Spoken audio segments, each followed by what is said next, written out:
سورہ توبہ کی آیت نمبر 111 ہے۔ اعوذ باللہ من الشیطان الرجیم، بسم اللہ الرحمن الرحیم۔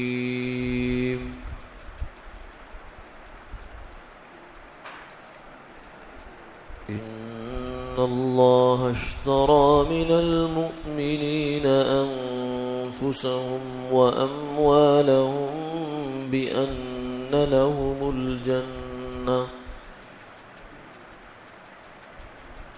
يقاتلون في سبيل الله فيقتلون ويقتلون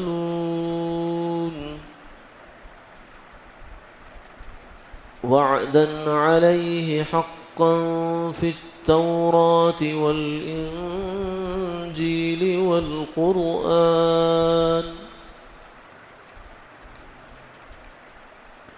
ومن أوفى بعهده من الله فاستبشروا ببيعكم الذي بايعتم به وذلك هو الفوز العظيم۔ صدق الله العظيم۔ بے شک اللہ نے خرید لی مسلمانوں سے ان کی جان اور ان کا مال اس قیمت پر کہ ان کے لیے جنت ہے۔ وہ لوگ راہ خدا میں لڑتے ہیں، پھر مارتے ہیں یا مرتے ہیں، اللہ کا وعدہ ہو چکا اس کے ذمے سچا تورات اور انجیل اور قرآن پاک میں۔ اور کون ہے جو اللہ کے وعدے سے، اللہ سے کیے وعدے کو پورا کرے؟ سو خوشیاں کرو اس معاملے پر جو تم نے کیا ہے اس سے، اور یہی ہے بڑی کامیابی۔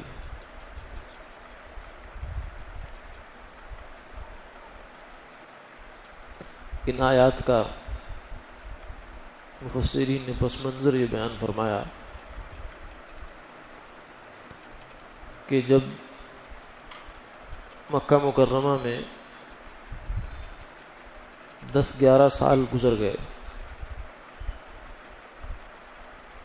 اور مسلمانوں پر بہت ظلم ہو رہا تھا، مکہ کی زمین ان کے لیے تنگ تھی، تو آپ صلی اللہ علیہ وسلم نے آخری زمانے میں حج کے موقع پر مختلف قبائل کے پاس تشریف لے جاتے تھے اور انہیں دین اسلام کی، دین حق کی دعوت دیتے تھے، اور پھر ان سے یہ کہتے تھے کہ کیا تم لوگ اس بات کی ذمہ داری اٹھاتے ہو کہ میں تمہارے پاس چلا جاؤں اور وہاں جا کر میں دین کا اور اللہ کا پیغام پہنچاؤں؟ تو کوئی قبیلہ اس کے لیے تیار نہیں تھا۔ مدینہ منورہ کے لوگ آئے ہوئے تھے، یثرب اس زمانے میں مدینہ کا نام تھا۔ تو پہلے سال 3 لوگ یا 5 لوگ جو ہے انہوں نے آپ کی بات سنی اور بیعت ہو گئے، ان کا ٹھیک ہے، ہمیں یہ بات منظور ہے۔ دوسرے سال 12 کے قریب افراد آئے، اور تیسرے سال 72 کے قریب لوگ آئے، جن میں 70 مرد اور 2 عورتیں تھیں۔ تو جو تیسرے سال بیعت ہوئی اسے بیعت عقبہ کہتے ہیں۔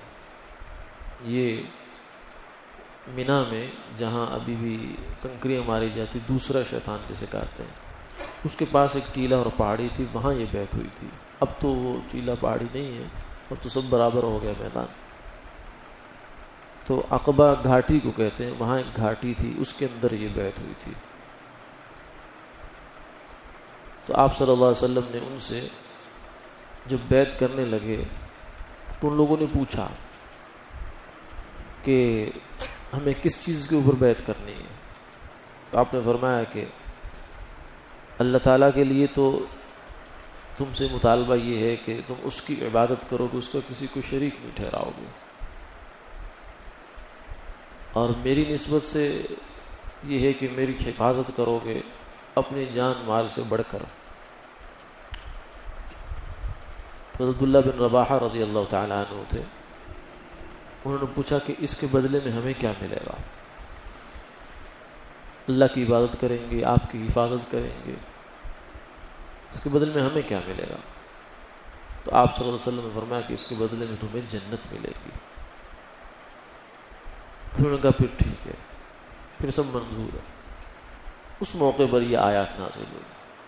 اس لیے سورۃ توبہ باقی ساری مدنی ہے، لیکن ان آیات کے بارے میں مفسرین فرماتے ہیں کہ یہ مکی ہے، کیونکہ یہ ہجرت سے پہلے نازل ہوئی۔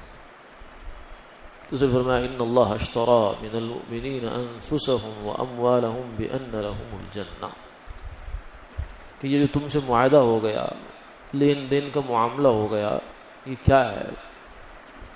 یہ دراصل تمہارے لیے جنت کا فیصلہ ہے، اور تم سے اللہ کی طرف سے ایک وعدہ اور معاہدہ ہے۔ اسی لیے بعض مفسرین نے بھی فرمایا کہ مکہ مکرمہ میں ویسے تو صبر کا حکم تھا، جہاد کا حکم مدینہ میں جا کے آیا، لیکن اس کی ابتدا یہاں سے ہو گئی تھی، تو گویا جہاد کی حکم کے لیے جو پہلی آیت ہے وہ یہ بنتی ہے۔ اس کے بعد پھر اذن للذین یقاتلون بانہم ظلموا، یہ آئی ہے، اس میں تذکرہ ہے اس بات کا کہ جہاد کا حکم آ گیا، یعنی مومنوں کو، مسلمانوں کو تیار کر لیا گیا اس بات پر کہ کل کو اگر حکم آئے گا اللہ کی طرف سے اللہ کے راستے میں جان مال خرچ کرنے کا تو دریغ نہیں کرو گے۔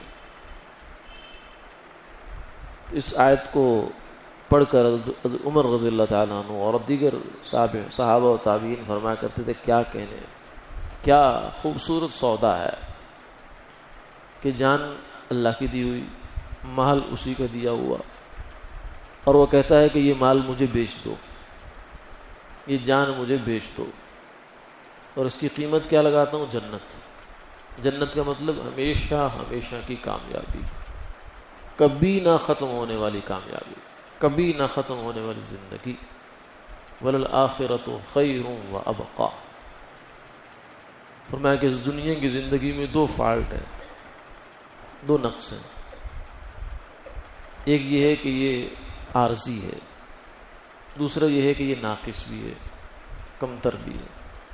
یعنی دنیا کی کوئی خوشی مکمل خوشی نہیں ہے، ہر خوشی کے ساتھ کوئی غمی جڑی ہوئی ہے، ہر آسانی کے ساتھ کوئی تنگی جڑی ہوئی ہے۔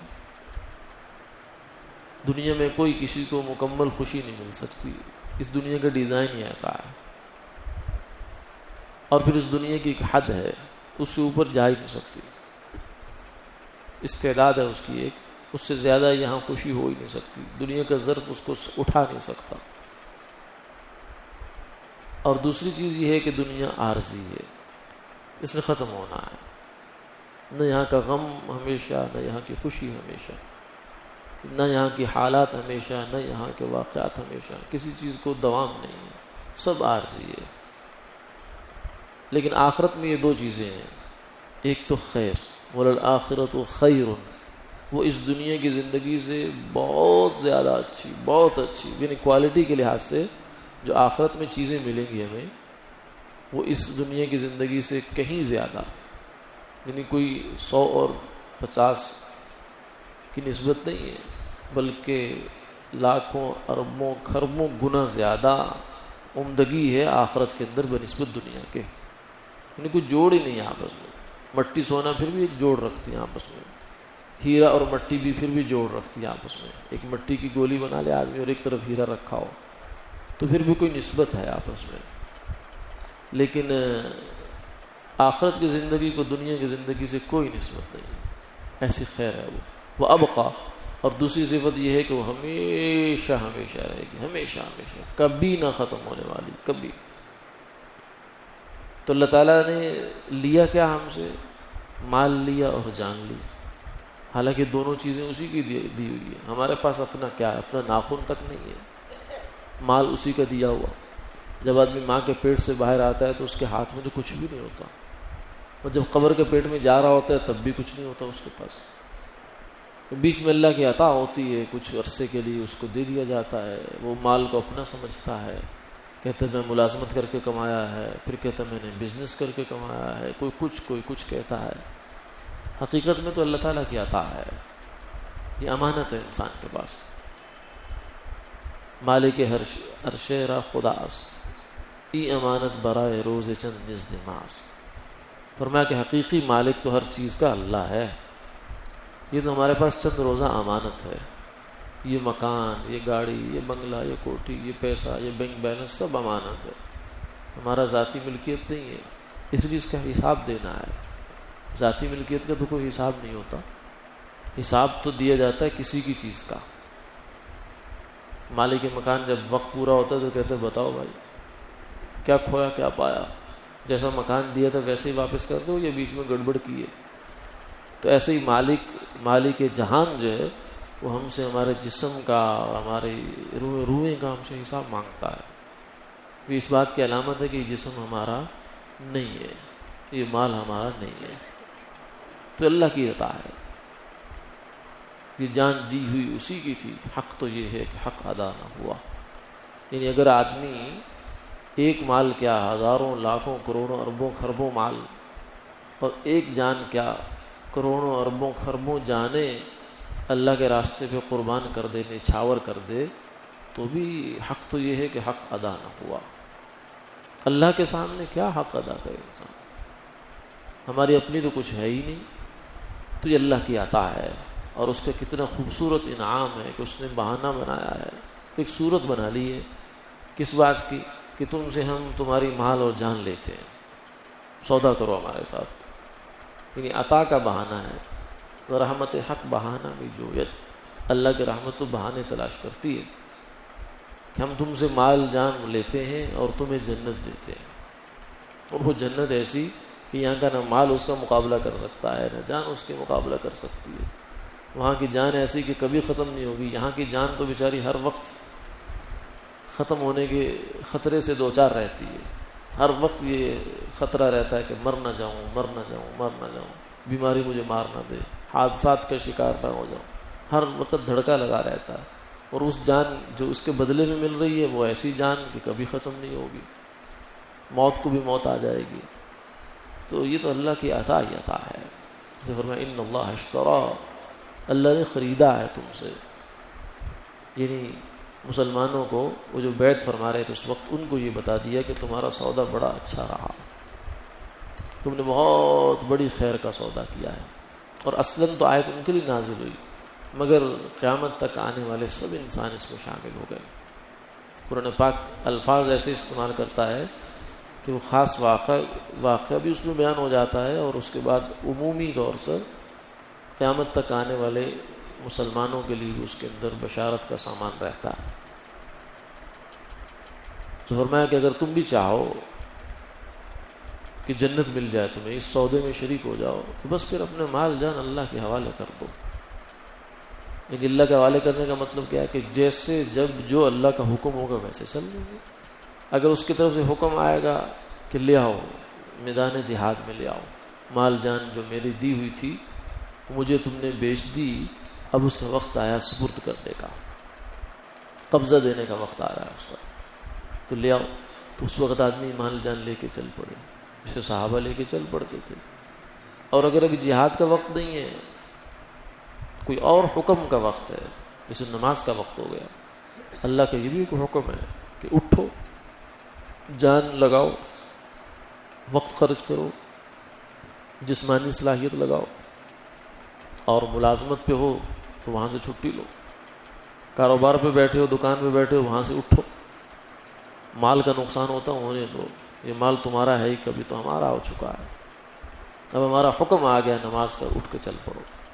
روزے کا حکم آیا، زکوٰۃ کا حکم آیا، مال میں سے نکال کر جتنا ہم کہہ رہے ہیں اتنا اٹھا کر دے دو، اس مال کو اپنا مال نہ سمجھو۔ حج کا حکم آیا تو حج کرو، حرام مال سے بچنے کا حکم ہم نے دے دیا تو حرام مال سے بچو۔ تو یہ ساری یہ علامت اس بات کی ہوگی کہ تم نے مال کو اپنا مال نہیں سمجھا۔ لیکن اگر اللہ کے حکم پر اپنی خواہش کو فوقیت دی ہے، نماز چھوڑ دی، حرام مال کمانا شروع کر دیا، کھانا شروع کر دیا، تو اس کا مطلب ہے کہ اب تم نے یہ مال اللہ کو بیچا نہیں ہے، اور بیچا ہے تو اس کے بعد منحرف ہو گئے اپنے وعدے سے، اور جب تم منحرف ہو گئے تو پھر اللہ کی طرف سے بھی انحراف آئے گا، وَمَكَرُوا وَمَكَرَ اللَّهُ۔ لیکن اگر تم چاہو کہ تمہارے ساتھ یہ کامیابی رہے تو پھر جو معاہدے کی پاسداری ہے وہ کرنی پڑے گی۔ وعدن علیہ حقا فی التوراۃ والانجیل والقرآن، فرمایا کہ یہ وعدہ ایسا پکا ہے، یہ تمہارے مال کا لین دین کا معاملہ ایسا پکا ہے کہ اس پر 3 آسمانی کتابیں گواہ ہیں۔ سب سے پہلے تورات، بڑی کتاب ہے آسمانی، پھر انجیل، پھر قرآن پاک، ومہیمن علیہ، جو سب کتابوں پر حکمران بن کر آیا ہے۔ یہ تینوں کتابوں کے اندر اللہ کے وعدے ہیں، یعنی اللہ کی طرف سے گویا کہ یہ فرمایا جا رہا ہے کہ ہماری طرف سے اس میں کوئی کمی نہیں ہے۔ آخری درجے میں جو پکا پختگی ہو سکتی ہے وہ یہ ہے کہ ہم نے اس کو قرآن کا، تورات کا، انجیل کا حصہ بنا دیا، اس سے بڑھ کر ہماری طرف سے کیا یقین دہانی ہو تمہیں۔ اب مسئلہ تمہارا ہے کہ تم لوگ اپنے مال اور اپنے جان کو ہمارے حوالے کرتے ہو یا نہیں کرتے، اور جو کرے گا فاستبشروا ببیعکم الذی بایعتم بہ، اس وعدے پر پورا اترو گے تو تمہیں دیکھو خوشیاں مناؤ، اتنی خوشی اتنی خوشی، فزت برب الکعبہ۔ جن لوگوں نے یہ وعدہ پورا کیا پھر وہ اسی دنیا میں نعرے مارتے ہوئے گئے۔ بیر معونہ کے موقع پر ایک صحابی تھے، ان کو پیچھے سے کافروں نے نیزہ مارا کمر سے، جب ان کو نیزہ لگا تو ان کی زبان سے ایک جملہ نکلا، اور میں فزت برب الکعبہ، رب کعبہ کی قسم میں کامیاب ہو گیا۔ پھر یہ کامیابی اللہ نے ان کو دنیا میں دکھا دی ہے، ابھی جو آگے جا کے آخرت میں ملے گی وہ تو بہت زیادہ ہے، جن کا نقد اتنا ہے ان کا ادھار کتنا ہوگا۔ تو فاستبشروا، خوشیاں مناؤ، ببیعکم الذی بایعتم بہ وذالک هو الفوز العظیم، اور یہی سب سے بڑی کامیابی۔ یہ دنیا کی کامیابیاں کیا لیا پھرتا ہے انسان، اصل کامیابی تو یہ ہے کہ اللہ انسان سے راضی ہو جائے اور اس کے لیے ہمیشہ ہمیشہ کا جنت کا فیصلہ ہو جائے، بغیر حساب کتاب اسے جنت مل جائے، اس سے بڑھ کر کیا کامیابی چاہیے۔ تو یہ کامیابی آج بھی ہم لے سکتے ہیں، یہ نہیں کہ صحابہ کے ساتھ خاص ہے، ہم بھی لے سکتے ہیں، لیکن شرط یہی ہے کہ اپنے مال کو اپنا مال نہ سمجھیں، اپنی جان کو اپنی جان نہ سمجھیں، بلکہ ان صلاتی و نسکی و محیای و مماتی للہ رب العالمین، کہ اپنی مال، اپنی جان، اپنی قربانی، اپنی نماز، اپنی زندگی، اپنا جینا، اپنا مرنا سب اللہ کے حوالے کر دے۔ اللہ تعالیٰ